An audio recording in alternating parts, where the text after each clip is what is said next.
शास्त्रज्ञाय प्रशान्ताय वेदान्त प्रतिपादिने नमस्तु अभेदपदाय ज्ञान विज्ञान दीप्तये। আমাদের প্রতিদিনের শ্রীরামকৃষ্ণ ধ্যান অনুভব। আজই আমরা শ্রীরামকৃষ্ণ বেদান্ত মঠের এই আসন থেকে এক পবিত্র স্থান, যে স্থানে স্বামী অভেদানন্দের তার সেই চরণ পড়েছে, তার সেই প্রকাশিত যেন সেই অধ্যাত্মের এক ভূমি। এইখানে আজ আমরা শ্রবণ করব শ্রীরামকৃষ্ণ ধ্যান অনুভবে অধ্যাত্মের শিখর। তিনি সেই মানব ভূখণ্ডে যখন তার আশা, যখন সেই কামার পুকুরে যেন সূর্য আলোকিত পথের মতো তিনি এসে উপস্থিত হলেন, যেন শিশু নারায়ণ। সকল বিশ্বের কাছে যেন তাঁর প্রিয় শক্তি, প্রিয় ভক্তবৃন্দ যেন প্রস্তুত হয়েছিল সেই সময় থেকে। আমাদের এই কলকাতা আর সেই আমেরিকা, লন্ডন, শিকাগো শহর, তাদের মধ্যে একটা জিজ্ঞাসা ছিল। সেই জিজ্ঞাসা যে আমরা সকল ধর্মের মধ্যে একাত্ম বোধ হওয়া এবং আমরা কোন পথে যাব, তা যেন তিনি স্বামী বিবেকানন্দের হৃদয়ে ভরে দিলেন। তার শরীরে, মনে, জ্ঞানে তিনি ভরে দিলেন তার যেন এক শক্তির, সকল শক্তির এক বারুদ, অধ্যাত্মের এক প্রবল শক্তির যেন মশলা তিনি প্রকাশ করে দিলেন এক বিপ্লব বীর সন্ন্যাসী যুবকের ভিতরে। তার মধ্য দিয়ে আবার তিনি তার সাথে সদা সর্বদা রইলেন। আমি তোমার মধ্যে আছি, তুমি সেই পর্বত শিখরে গেলে, যখন তোমার সেই চরণ স্পর্শ করছে ভারতবর্ষের দিক দিকান্তরে, তখন তুমি তার সঙ্গে পাহাড়ে চূড়ায় সেই পর্বত শিখরের কাছে কোথাও না তোমার চরণ স্পর্শ হয়নি এমন নয়। যখন স্বামীজি তার এই বিদেশ ভ্রমণে প্রবেশ করেছেন, দূরে দূরান্তে মানুষের মনের বুদ্ধ। সবার হৃদয় যেন এক আকাঙ্ক্ষিত জীবন, সেই জীবনে তারা যেন চাতক পাখির মতো গ্রহণ করেছিল স্বামীজির সেই বাণী, ভাষা। পরম গুরু শ্রীরামকৃষ্ণ সেই শক্তি তার মধ্যে উজাড় করে দিয়েছিলেন। সেই ধ্যানে আমরা আজকে দিনের পর দিন যেন তার সেই শিখর অধ্যাত্মের শিরোমণি, সেই চূড়ায় যেন আমরা ধ্যানের মাধ্যমে পৌঁছাতে পারি। আমরা কারা, কোথা থেকে এসেছি, কে সেই এই আমি? আমার মধ্যে তুমি, সেই তুমি। সোহম অহং সো, সেই তোমার আশা এই হৃদয়ের মধ্যে পৌঁছে যাওয়া। যার মধ্যে পৌঁছেছে সে যেন ভাবছে দেশ বিদেশের সকল মানুষের হৃদয় যেন এক পাহাড় সমান আনন্দ। তারা যেন একটা নতুন শিখরে উঠতে পারে, জ্ঞানের শিখরে, শক্তির শিখরে। তিনি কে? প্রতিটা মানুষ ভাবতে ভাবতে যখন সে দর্শন করছে ধ্যানের মধ্য দিয়ে শ্রীরামকৃষ্ণের রূপকে, তখন তাদের মধ্যে প্রকাশ হচ্ছে এক অঙ্কুরিত বীজ, যে আমরা সেই পরম পুরুষ শ্রীরামকৃষ্ণের প্রিয় আত্ম। আমরা তার সন্তান রূপ। যেমন স্বামী বিবেকানন্দ, যেমন অন্যান্য গুরু ভাইরা, তার যেমন ঠাকুরের অন্যান্য সন্তান বর্গ, আমরাও আর বুক ফুলিয়ে বলতে পারবো সেই পাশ্চাত্য দেশের সকল মানুষের মধ্যে সেই আহ্বান। আমি জয় করেছি আমার হৃদয়কে। তুমি এই অন্তরের আলো, তুমি আমাদের ভালোবাসার সোহাগ। তুমি সেই কৃপাময় কৃপা সিন্ধু যুক্ত করেছ দেশ দেশান্তরের মধ্যে গিয়ে। তোমার ছায়া সকল বিশ্ব মানবের মধ্যে। শ্রীরামকৃষ্ণ, আমরা যখন ধ্যানে বসবার যে অনুমতি পাই তার কাছ থেকে, ধ্যান অত ধীরে ধীরে শরীরের যে মনের যে বলয়ের মধ্যে প্রবেশ করে। আপনি সেই আমাদের পরিচালনা করেন সেই ধ্যান শক্তি, এবং রাজযোগ, ক্রিয়াযোগ, জ্ঞানযোগ আর ভক্তিযোগ।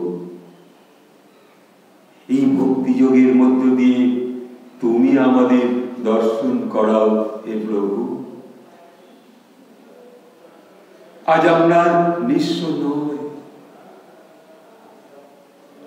এই মহাকালের যে কালী রূপ,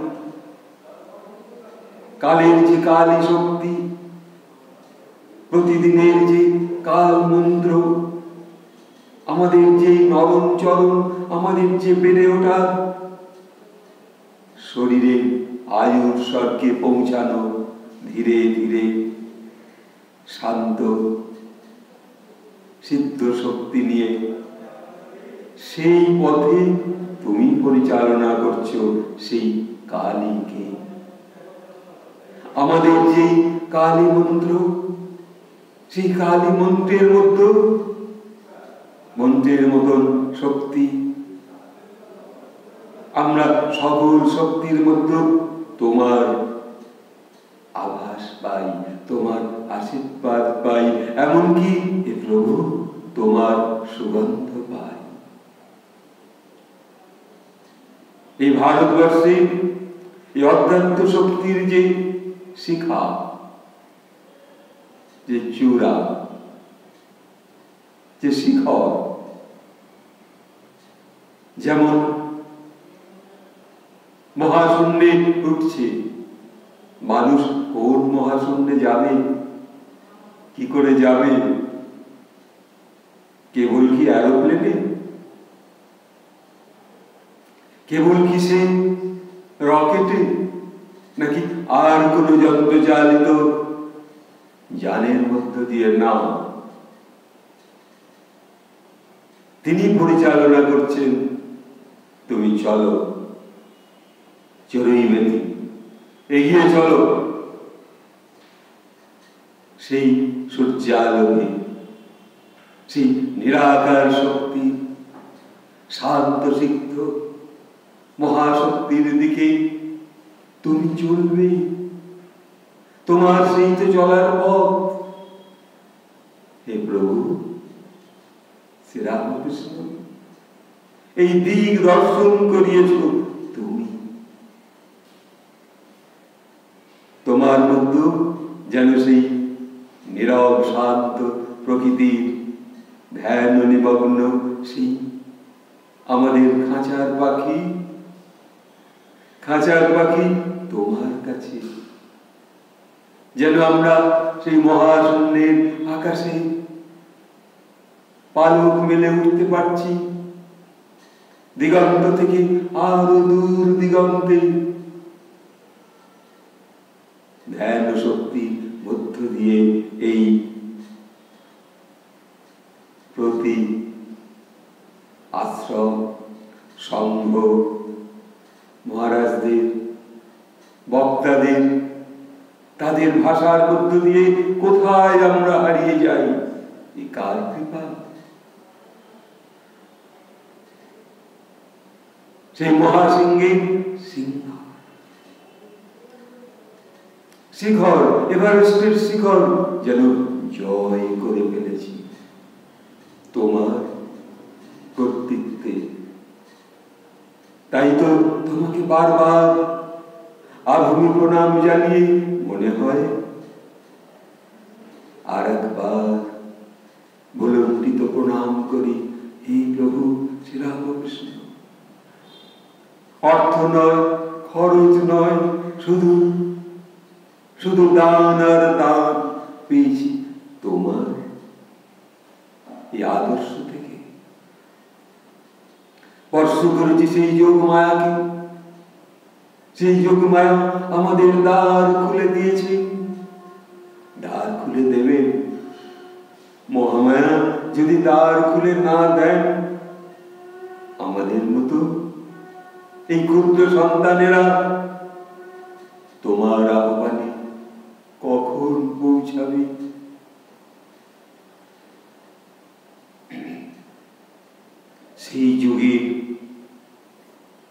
সেই যুগের প্রতিনিধি, মানুষের কল্যাণে যে তোমার করুণায় এই আশা, এই যুক্ত, এই সন্ধিক্ষণ কখন আসবে, কখন আসবে, কখন আসবো জানি, তোমার দরজায় যেন সেই সোনার হাতুড়ি দিয়ে আমরা আঘাত করছি। এই হৃদয়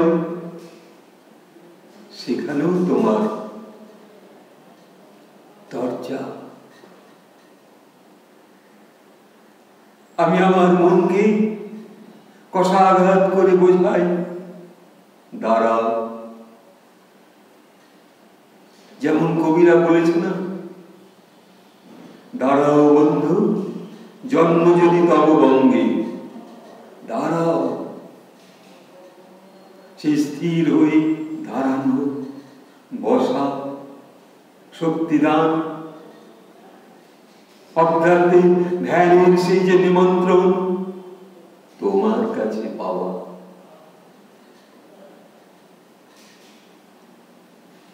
বুক ভরে যেন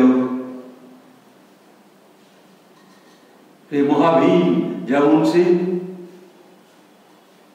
অনেক খাদ্য প্রাণ ভরে সেবা করত, নানান রূপ খাদ্য। এই পঞ্চ পাণ্ডবের ভীম, শেষে ভীমের খাওয়া আর শেষ হয় না, খালি খেয়ে চলেছে। তারপর তার মা এসে যখন বলল, বাবা এইবার তো আমি তোমাকে সেবা করাচ্ছি, তখন ভীম সেই একটার পর একটা লাড্ডু খাদ্য সব খেয়ে যাচ্ছিল। তারপর তার মা এসে যখন তাকে সেবা করালো, তখন বলছে, মা মা খুব তৃপ্তি হয়েছে মা, জগৎজননী। সেই মা, সেই মহাশক্তির, সেই তো পঞ্চনারী দ্রৌপদী, কুন্তী, তারা, মন্দোদরী, এই তো সেই পঞ্চনারী। আর মহামায়া, যোগমায়া যখন আমাদের এই ধ্যান করতে করতে, ধ্যানে বসতে বসতে তোমার পথ দর্শন করবার কোন এক মুহূর্তে যখন তুমি আসবে, যোগমায়া, যখন এই শ্রীরামকৃষ্ণ শক্তি আমাদের সেই দর্শন করাবে। তিনি দর্শন করেছেন দিনের পর দিন, সাধক, কবি, পাঠক, শ্রোতা সকলকে বলেছেন, বাপু এবার একটু তোমরা যাও, কালীঘরের মধ্যে আমরা একটু মায়ের বই কথা বলি। সেই তো ধ্যান শুরু। শনিবার, মঙ্গলবার, অমাবস্যা, পূর্ণিমা, কেউ খোঁজ পায় না যেন ঠাকুরের এমন অবস্থা হয়ে যায়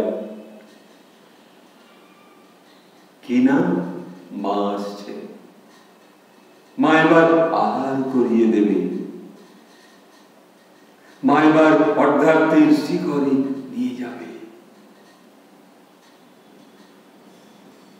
আমার সেই মুহূর্তে এসেছে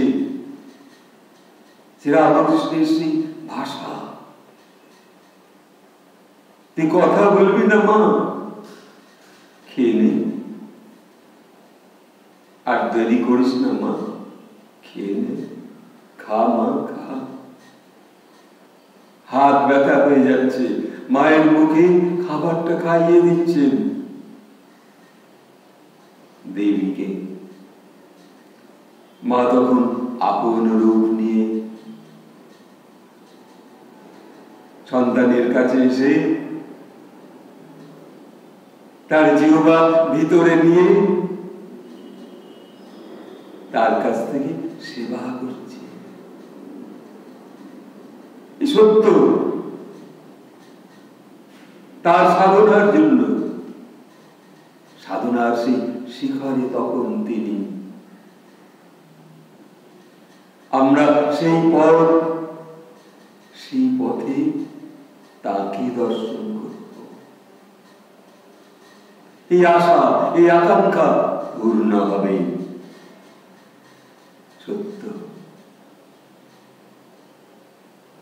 কিন্তু এই ভাষা, এই ভাবনা, মায়ের কথা শ্রবণ আজও শ্রীরামকৃষ্ণের মূর্তির সম্মুখে যদি আমরা বসি, যেন আমাদের সেই কর্ণকুহরে শ্রবণ করতে পারি। তুমি বসেছ, তুমি বসেছ বাবু হে, বসো ধীর স্থির মন নিয়ে। তিনি হাত ধরে নিয়ে চলবেন। যোগমায়া তোমাকে পথ দেখাবে। তোমার ব্যাকুলতা বিফলে যাবে না। তোমার যে নীরবে গঙ্গা যমুনার মতো চোখের দুই চোখের জলধারা, তা কি মিথ্যা হতে পারে? না। আজও দিনের পর দিন ঋষি মুনি সাধু কিচ্ছু চায় না, কোনো কিছু চাই না। চাইব মায়ের দর্শন। তুমি দর্শন দাও, তুমি দেবে, তোমার দর্শন হবে। এমন সময় এক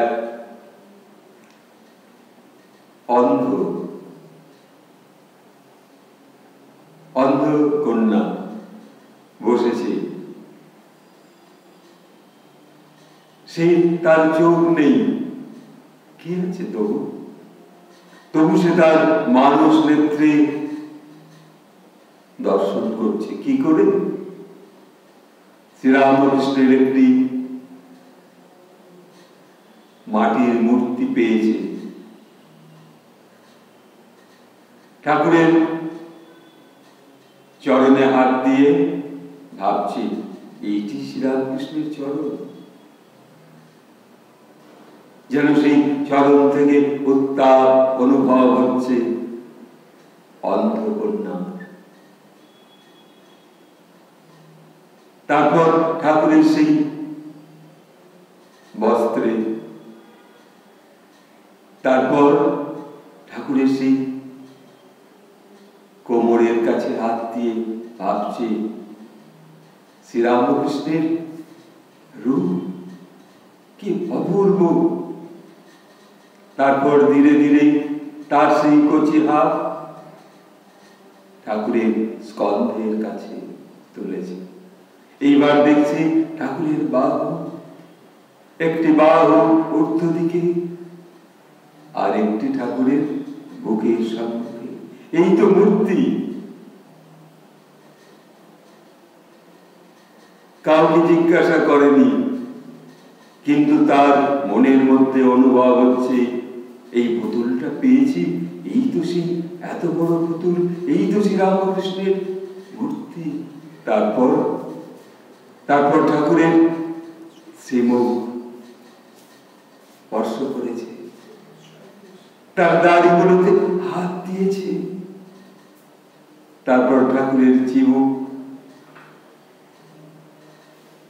ঠাকুরের অধর ওষ্ঠ, তারপর ঠাকুরের চোখের কাছে হাত দিয়ে ভাবছে, না না, ঠাকুরের চোখে মণিতে যদি হাত লেগে যায় তার কষ্ট হবে। তারপর সেই শ্রীরামকৃষ্ণের মূর্তিকে অন্ধ কন্যা কি করবে? তার মায়ের কাছ থেকে একটি জবার মালা পেয়েছে। মা, আমার হাতে দাও। দাও না। মা বলছে, তুই কেমন করে পড়াবি, তুই তো দেখতে পাস না। মা বললো, হ্যাঁ মা, আমি পারবো, আজকে শিখে নি। রোজ দিন ঠাকুর কোন জায়গায় আছে, কোন জায়গায় তার মূর্তি, কোথায় তুমি সাজিয়েছ, ঠিক আমি একটা পিপীলিকা যেমন বয়ে বয়ে ঠাকুরের মুখের কাছে আসে, কখনো কখনো খাদ্য কোথাও বা ফুলের মধুর গন্ধে, ঠিক আমিও সেভাবে অনুভব করতে পারবো। মা আমাকে দাও, আমি তাকে জবার মালা পরাবো। কন্যা ঠাকুরকে যখন সেই জবার মালা পরাচ্ছে, ঠাকুর যেন বলছে তাকে, এই তো তুমি আমাকে মালাটা পরিয়েছ, বা বেশ সুন্দর লাগছে আমাকে, দেখো তো কন্যা, দেখো না। সেই মানুষ নেত্রে অন্ধকন্যা দর্শন করছে ঠাকুরকে। এই সত্য, এই কল্পনার মধ্য দিয়ে শ্রীরামকৃষ্ণের তারপর ঠাকুরকে পূজা দেবে। ঠাকুরকে সামান্য অন্ন শাক তার মা রেঁধে দিয়েছে, ঠিক ঠাকুরের সম্মুখে এনে দিয়েছে। তারপর আরতি, তারপর পূজা, তারপর ঠাকুরকে সেবা করানো। খাও ঠাকুর, খেয়ে নাও। তখন শ্রীরামকৃষ্ণের শ্রীমুখে সেই শাকর্ণ গরিব তুলে দিচ্ছে অন্ধকন্যা। ঠাকুর তবুও আনন্দে খাওয়ার পর এইবার কন্যার মনে হলো, মা একটু একটা পরিষ্কার কাপড় দাও, ঠাকুরের শ্রীমুখটা মুছিয়ে দিই, খাবার লেগে গেছে না তার ঠোঁটে। পরম পুরুষ শ্রীরামকৃষ্ণ তাঁকে সেই অনুভব দিচ্ছি, এটি আমার ওষ্ঠ অধর, এটি আমার দাড়ি। সে বারবার অনুভব করতে পারছে। এই তো ধ্যান। অন্ধ কন্যা তবু সেই তার ধ্যান অনুভবে এসেছে। এই তো তার শিখরে ওঠা, এই তো তার আধ্যাত্মিক শিখরে পৌঁছানো। আজ শ্রীরামকৃষ্ণ ধ্যান অনুভবে আধ্যাত্মিক শিখর। এই শ্রীরামকৃষ্ণ বেদান্ত মঠের এই আসন থেকে সকল মহারাজকে আমি আমার শ্রদ্ধা ভালোবাসা প্রণাম জানাই। যারা আমাদের এই চ্যানেলে দর্শন করছেন, শ্রীরামকৃষ্ণ বেদান্ত চ্যানেলে, এই আধ্যাত্মের অনুভব, ধ্যান অনুভব, তাদেরকে আমি আমার ভালোবাসা জানাই। তবে আপনাদের বলবো, যারা দর্শন করছেন, সেই কন্যার কথা, অন্ধকন্যাটির কথা, কি কোনো প্রশ্ন থাকলে কমেন্ট বক্সে লিখবেন। আর একটু শেয়ার করবেন, একটু সাবস্ক্রাইব করবেন, একটু লাইক করবেন। আর ওই যে বেল আইকনটা রয়েছে, ওটায় টাচ করলে আমাদের সকল নোটিফিকেশন আপনার চ্যানেলে পৌঁছে যাবে। এতে কোনো খরচ নেই। এইটুকু বলে ঠাকুরকে প্রণাম জানিয়ে শেষ করছি। জয় রামকৃষ্ণ, জয় মা শারদেশ্বরী, জয় স্বামীজির জয়, জয় স্বামী অভেদানন্দের জয়। নমস্কার।